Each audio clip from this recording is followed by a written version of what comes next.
Hi, this is Angie, and this is our third video for the baby quilt along. And in the last video, we sewed our blocks together for each row. So I did a couple of them on screen, and then I finished the rest behind the scenes. So we've got row 1, row 2, row 3, 4. So now that I've completed all 9 rows, I then took a piece of fabric and I wrote the word up. What this tells me is that I want to press my seams up on row 1. I'm going to press them down on row 2. And then every other row, I'm going to press them up. So this is just an indicator for me. It's how I keep track, because I do get interrupted a lot. And it just helps to know which way to iron these so that my seams nest very nicely. So I'm going to show you that process. I'm going to start with row 1, and row 1 is up. So I'm going to go to the very last square in row 1, and I'm just going to press. And normally I have a much bigger working space, but on camera I don't, so I have to keep moving this.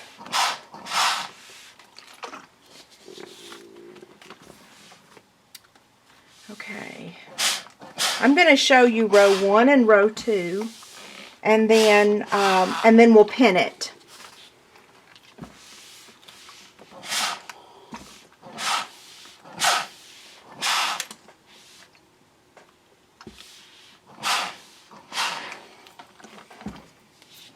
Okay, so row 1 is pressed. Okay, I'm going to move that out of the way. I'm going to get row 2, and I'm going to fast forward. Now this is going to be pressed going down, okay? So this direction. But I'm still going to start on this end because for whatever reason, it's a little bit easier for me to start on the right side. I'm not sure why.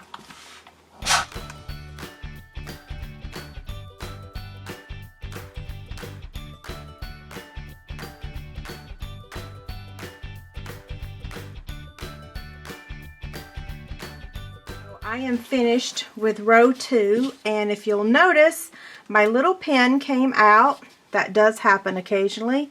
Not a big deal. Just make sure you keep on the lookout for those. Okay, so now what we're going to do is pin row 2 to row 1, and then we're going to sew it. So I'm taking row 2, turning it right sides facing together, and then I am going to pin them. Now if you're not a fan of pinning, that's okay, you don't have to. I still have trouble sometimes with my seams lining up, but now that we're nesting these, see, the back side's going that way and the front side's going that way, so that definitely helps with keeping your quilt with the seams lining up.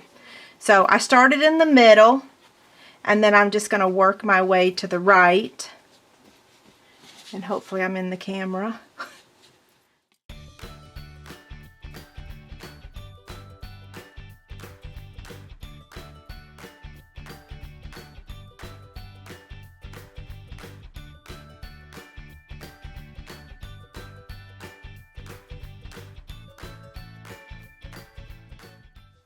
Okay, so let me explain what I'm going to do, because I'm not going to film this part, okay? So I'm going to take this to my sewing machine, and I'm going to sew 1/4 inch seam all the way down to the very end. So after I get to the end, then I will press my seams. So that's attaching 1 and 2 together. Then what I'm going to do is take row 3 and row 4 and do the exact same thing that I've done with 1 and 2. I'll do the same thing for row 4 and 5 and 6 and 7 and then 8 and 9. So then once I get all those pairs, then I'm going to, so let's pretend that these two have been sewn together. So then I would take row 3, even though it's already sewn to row 4, and I would place it right sides together with 2 and then attach it. And what I'll do is I'll actually come back to the camera in just a second and show you that, okay? Okay, so I have sewn together rows 1 and 2. See, here's 1, here's 2, and then rows 3 and 4.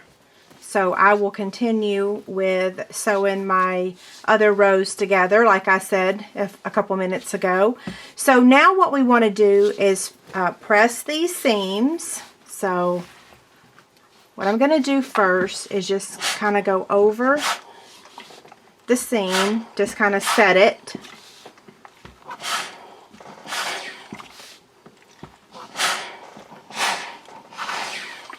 Okay, then what I'm going to do is open it up. Okay, so I'm just going to fold that over just like that.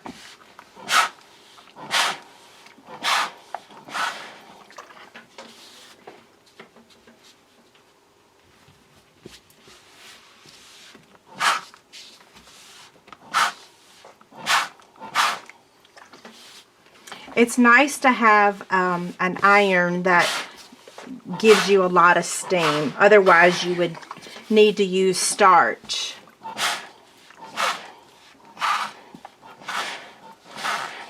Okay, now I'm going to get the next one.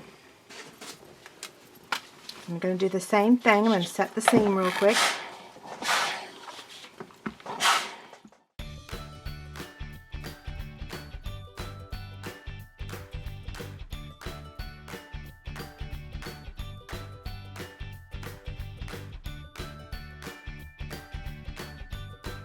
So now that we've got both of these pressed, this is 3 and 4, and here is 1 and 2. Okay, so I'm just going to turn 3 over, place it right sides together, and pin it, and then sew it. So I'm going to do the exact same thing to the rest of them, and then that's going to be our quilt. So I will pin this off screen, and I will be back. Okay, so I have sewn all the rows together, and now I'm just going to go ahead and remove our pins. I'm just going to save my up pieces of fabric so that I can use them again. Okay, so I've removed all the pins, and now what we're ready to do is trim all of our loose threads. So any threads that you see hanging out, you want to trim those off. Then what you want to do is press your seams flat. So I've not done that yet. That's my next step. I'm not going to do it on camera. You've seen me iron already. So I'll press those seams flat and give it a good starch before I take it to my long arm quilter. Now, what's next? I'm going to take this to my long arm quilter. She's going to finish it for me. So I need to determine my backing fabric, my binding fabric. She provides the batting, so I don't have to do that. But if you wanted to, if you had to buy your batting, it would measure the same as your backing fabric. So we're done. I'm going to send you over to my video that tells you how to prepare your quilt for the long arm quilter. So you'll be able to measure your quilt and determine how much backing and binding fabric you need. Don't forget to join our Chicken Scratch Quilt Along Facebook group if you want to participate and ask questions. And have a great day. Thanks a lot. Bye.